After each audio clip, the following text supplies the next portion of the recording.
Yo, what's up, whānau? Kaz here from Performance Capital. Let's talk about overhead pressing and how it's really important to focus on the two main factors of shoulder mobility and postural stability. When it comes to any overhead pressing movements, even any overhead squatting or lunging movements as well, it's really important to have good shoulder mobility. All right, so we're talking about the way that you move your hand above your head and what positions you can reach with good posture as well, and that's when we're talking about postural stability. Okay, so if we focus a little bit more about shoulder mobility to begin with, this basically refers to how much flexion we can get through the shoulder in a strong position. Okay, when we are pressing the hands above the head, we want to make sure that their end point is directly above the heels. So every time we press those hands above our head, we're ending above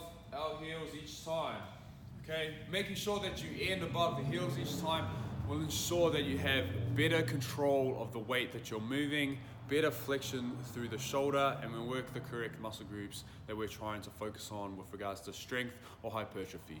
So before we even get to moving any weight above our head, a good movement screen test that you can use for this can be done with a piece of string.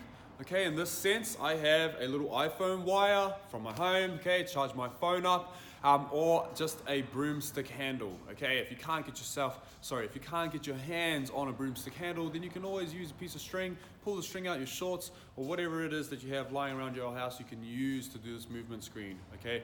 Now I'm just gonna hold about shoulder width apart, okay, to do this movement screen and see where my hands end up. Now, I wouldn't say to try and look at yourself side on with a mirror because it may change your posture when you turn your head like this, okay? Your shoulders may turn around, you're not really sure. So it's better if someone films you from the side, okay, so you can see from the side, or if you film yourself from the side so that you can see it later on, okay? So we're gonna step back right now and test this one out. Okay, so I go about just outside shoulder width apart with my string or my iPhone wire. I bring it as close as I can to my chest for my starting point, and then I perform the pressing motion and end up as high as I can and as in line as I can with my heels, all right? Trying to make sure that I've got that nice alignment. Now, I'm really aware of where my body is in space and time a lot of the time, so I know that if I look to the side of my mirror right now, I can quickly check without adjusting through my posture. There's no swaying or twisting happening through my trunk section or through my posture, so I know that it's okay for me to look to the side. If you can do this, then that's fine. It's a good way to check, is using a mirror. You can quickly get into position, staying there. Try not to move the rest of your body, and peek over to the side and just see where those hands are in relation to the rest of your body, mainly the heels though, okay? So that is our pressing movement. That's really important. Now, some of the common issues include the end position, okay, where those hands end. So I'm gonna show you from the side what it looks like when you're not getting to the right position, okay? So as you get into position here with our hands stretching out the wire or the piece of string or the broomstick handle, as I press, this is what happens. This is one of the most common issues that happens with most overhead pressing or even the isometric hold above the head while you perform a lower body exercise, is they get held in this position, okay? This is usually the cause of poor shoulder mobility, okay? Or even poor postural stability, okay? So if we don't have that strong posture through our upper torso, then sometimes that can cause us to end in the wrong position above our head. Okay, so as we go through, even if I've got good shoulder mobility, if my posture is bad, okay, so if I go with my good posture, and then I just tweak that posture to show you the incorrect posture of what happens, then it shows that if that postural stability is not there, then it is going to be something that hinders the way that we press above our head, okay? So even if I can press above my head, if I can't keep a strong posture and I cave in through the chest and I'm not keeping a high chest or strong through my torso, then this is what tends to happen with your end position, okay? So this is what we want, and with bad posture through the chest or lower back, this is what we get, okay? And you can see that alignment. You don't even need something filming from the side for you to see that alignment is out, all right? So these are two things that you really need to focus on. Now, what you may notice is with double overhand, it's a little bit harder to achieve this position. However, if you switch to neutral, so if you use something like dumbbells, okay, it's a little bit easier to get into this position for some people, all right? So this may be one of the things that you start to utilize along the way. If you're someone that struggles with this posture or even shoulder mobility, the biggest tip for posture is just to lift the chest up nice and high, okay? There are a few more cues that will need to happen down on the lower body, but for now, while we're practicing just the overhead pressing movement, this is the biggest tip that you need for your postural stability. Okay, so we're going to make sure our chest stays up high. Now, for the shoulder mobility, one of the things that you can do to improve your shoulder mobility is use a little bit of band work. So there's things like external rotations where you anchor or use a cable. So you can anchor a band or you can use a cable and then pull away, okay, as you perform the movement to work the rotator cuff muscles located at the back. Okay, so we're going to try and strengthen those because usually those will be out of whack. Also, some stretches you can do for the internal rotators, okay, so as well as the external rotators, we want to try and stretch out the front, which is usually somewhere through the pec, okay. A lot of those areas in this frontal area, okay, like even your anterior deltoid probably needs a little bit of work stretching out as well.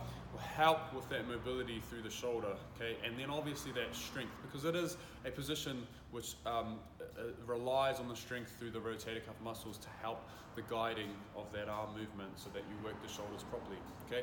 Other than that, this is a nice little one that I like to use too, is if you anchor a band down behind you, you can use an overhead pressing motion facing away while you press.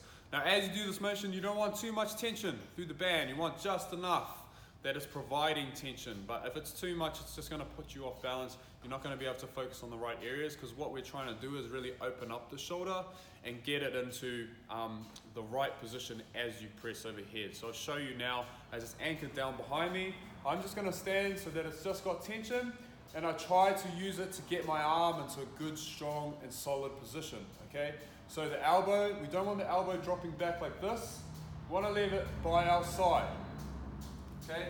And as we've got it by our side, then from here, we're going to press and try to let the arm glide back slightly, okay? Keeping the chest nice and high. Let that arm glide back just slightly, ever so slightly. Cool? Okay, if you're finding you're falling off balance too much or it's too much strain through your core or your lower back, then just take a little step back, because as you press it above your head, it should increase in tension just slightly, because obviously like you're getting the band up quite high, depending on this height too. I usually would set the band height about chest height, okay? We don't want to go too low because obviously that just means as you're pressing higher, it's going to put more tension on the band and it's going to pull you off balance, okay? The goal of this is to open up that shoulder to have you in a better pressing position, all right? Not too much tension, just enough to keep the arm in line. Now, as well as doing this, I'll make sure you get filmed as well, because we want to make sure that the hand, the end point is right above our heels. I think in a few of those presses I just did myself, the end point was ending up behind my heels, okay? So it was getting me pulling back, and I was really having to rely on my core and lower back to stabilize myself, okay? Which is not what we want, right? We want to focus on this shoulder and this movement right here. So those are our two tips, guys. We want to make sure that one, we've got good postural stability, okay? And that comes from obviously strong foundations, but for the purpose of this exercise, it's just a nice high chest, okay? And then the next one, we want good shoulder mobility. Now, if you're someone that struggles with these two things, you need to work on this band work. You need to work on stretching and making the internal rotators a little more flexible, whilst also strengthening through external rotators. Remember, the external rotators are still used on your basic exercises, like your seated row, your lat pull down, inverted rows, everything kind of pulling, all right, where we can try and get those subscaps to meet. Those scapulars, sorry, subscaps. All right, so get those scapulars to meet and bring them together, okay, every time we're pulling in, because that's going to create good strength through the external rotators as well. The band stuff is a good start.